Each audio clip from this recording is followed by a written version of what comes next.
Assalamualaikum warahmatullahi ta'ala wabarakatuh. Salam sejahtera buat kita semua. Bapak-bapak, ibu-ibu, saudara-saudara, teman-teman sekalian. Malam ini saya ingin mencoba membahas tentang sensasi yang biasa muncul pada sebagian teman-teman kita yang terkena sakit asam lambung gitu ya. Yang ingin saya bahas di sini adalah masalah sensasi keliungan ya, keliungan. Keliungan ini itu adalah rasa tidak nyaman yang terjadi di kepala kita gitu ya. Atau kalau orang awam biasa menyebutnya sebagai pusing gitu ya. Pusing ini macam-macam gitu ya, bisa pusing 7 keliling dan macam-macam gitu pusing-pusing. Kenapa? Karena dia ada juga ya perasaan mengambang gitu ya, mengambang atau tidak stabil ya. Tidak stabil itu artinya limbung ya, limbung atau oleng. Oleng itu seperti kita naik kapal laut ya di tengah lautan gitu ya. Nah itu oleng ya, oleng karena ombak gitu ya. Artinya di situ terjadi kehilangan keseimbangan ya, kehilangan keseimbangan itu. Kemudian bisa juga ya terjadi berupa sakit kepala sebelah gitu ya. Sakit kepala sebelah ini bisa juga berwujud ya dunia ini terasa berputar gitu ya, berputar-putar. Jadi seperti orang mabuk ya, mabuk karena minuman gitu ya. Atau istilahnya disebut tuh biasanya sebagai vertigo ya, vertigo. Sekarang ya bagaimana cara mengatasinya gitu ya. Nah itu yang perlu juga saya jelaskan di sini gitu ya, mengatasi keliungan ini gitu. Pertama itu kalau dia menyangkut masalah pencernaan ya, maka kita harus menghindari makanan pedas ya, makanan yang asam, atau makanan yang mengandung laktosa. Laktosa itu, yang dimaksud laktosa itu adalah susu ya, atau keju ya, keju. Dan juga cara menghilangkannya ya, itu kita karena ada kemungkinan ya kita kekurangan vitamin B12 gitu ya. B12 B12 ini adalah vitamin yang biasa tergabung dalam vitamin B kompleks ya. Tapi ini khusus untuk kita menghilangkan keliungan ini, itu kita pakai vitamin B12. Saya tidak menyebut ya merek atau jenisnya ya, tapi bisa ditanyakan di apotek gitu ya, vitamin B12 gitu. Kemudian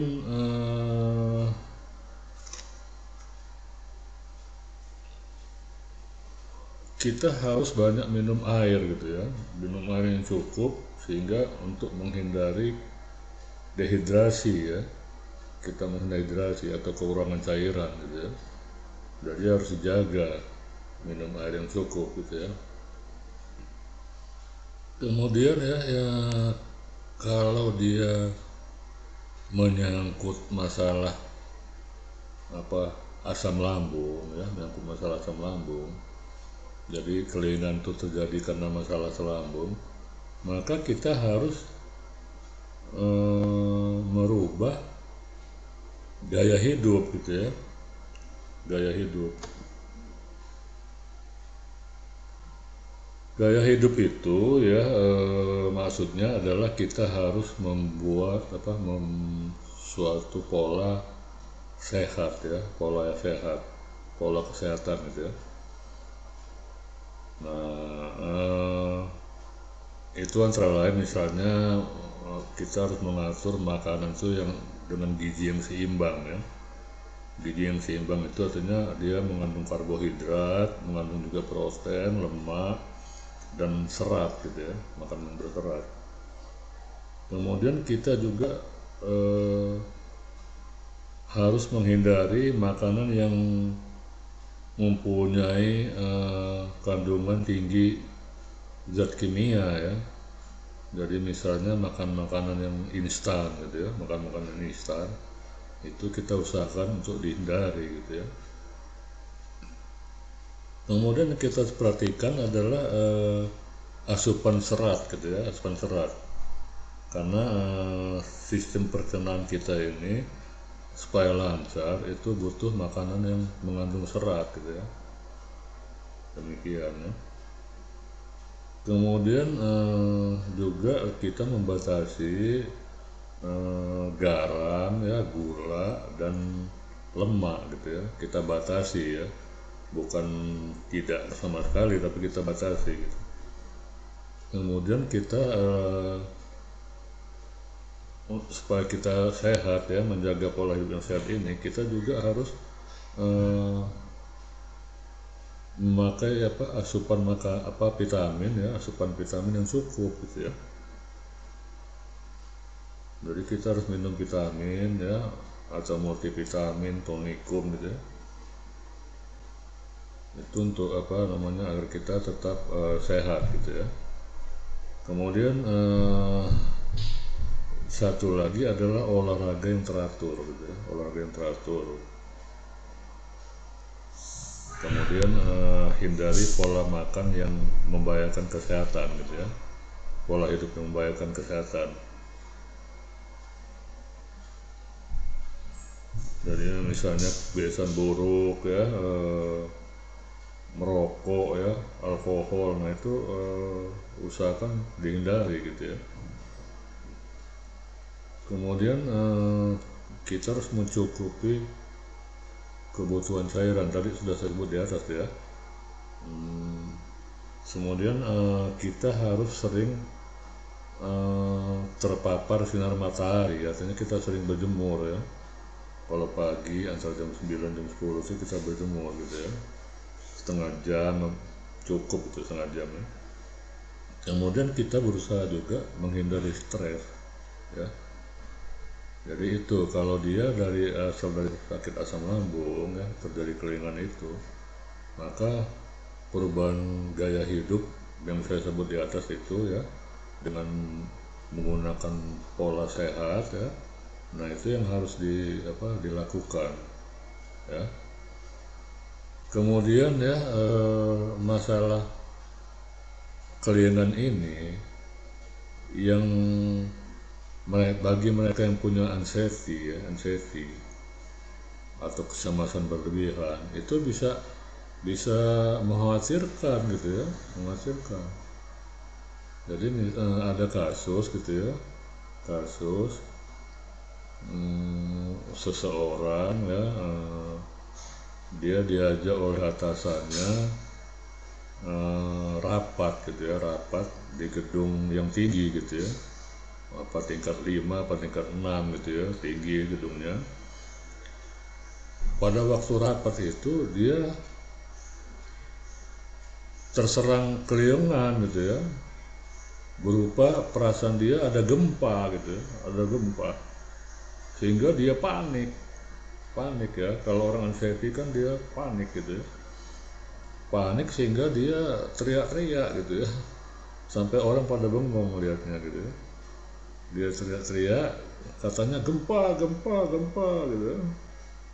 Terus dia berusaha lari gitu ya, lari karena dia tak paham ya bahwa kalau terjadi gempa di gedung tinggi itu tidak boleh melalui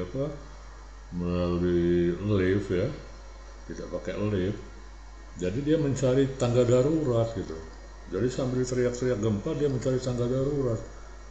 Terus yang peserta rapat pada bengong gitu ya, ngeliatin gitu ya, kenapa nih orang ini kan, padahal nggak terjadi gempa, nggak ada terjadi gempa, cuman perasaan dia gempa gitu ya. Gempa karena dia density berat, maka timbullah panik. Nah, panik itu akhirnya dia tergopoh-gopoh gitu ya, heboh. Dia turun dari tangga darurat, cepat-cepat turun ke tangga darurat gitu ya. Dan ini akhirnya menyebabkan si atasan nggak berani lagi ngajak dia kalau rapat-rapat gitu ya. Karena takut terjadi kasus seperti itu lagi gitu ya. Itu ya masalah kelengan yang istilahnya udah terlalu akut lah ya, sudah terlalu akut gitu. Kemudian yang perlu saya bahas lagi di sini ya, itu masalah hal-hal yang dilarang gitu ya, yang dilarang di dalam sakit asam lambung ini gitu ya.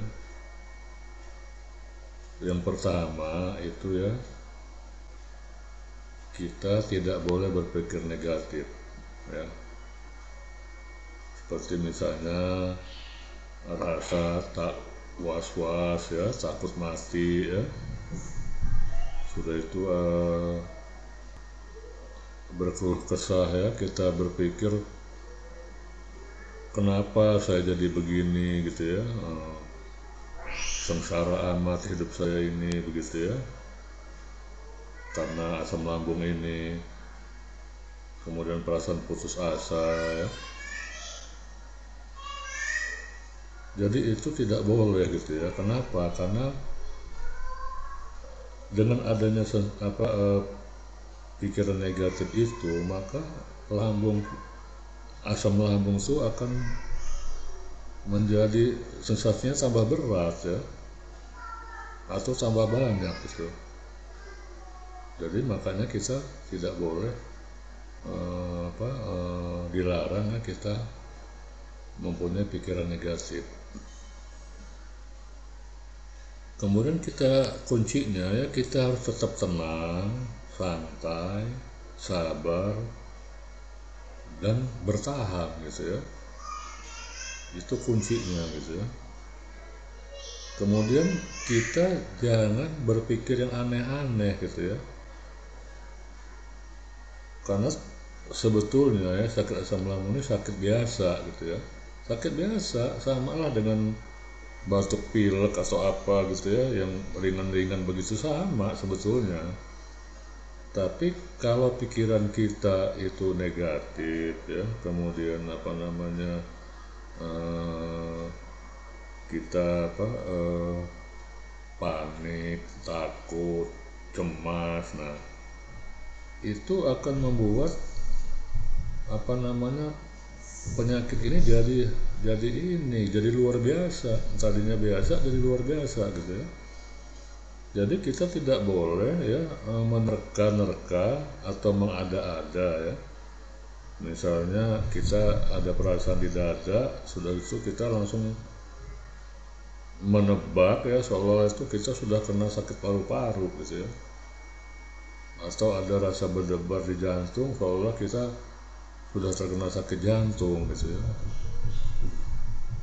atau sakit di hati, atau lever ya, atau kanker, tumor. Jadi kita mengada-ada ya, padahal tidak ada itu gitu ya.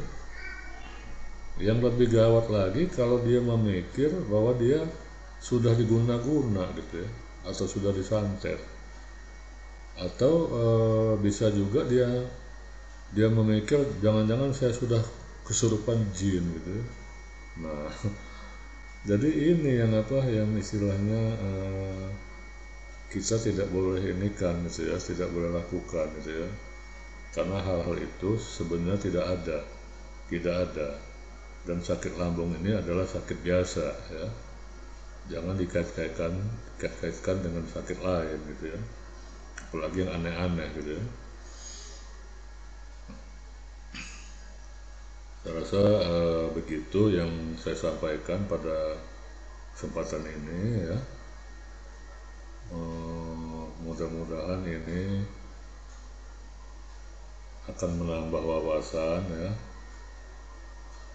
dan pengetahuan bagi kita semua. Salam sehat dan tetap semangat. Wassalamualaikum warahmatullahi wabarakatuh.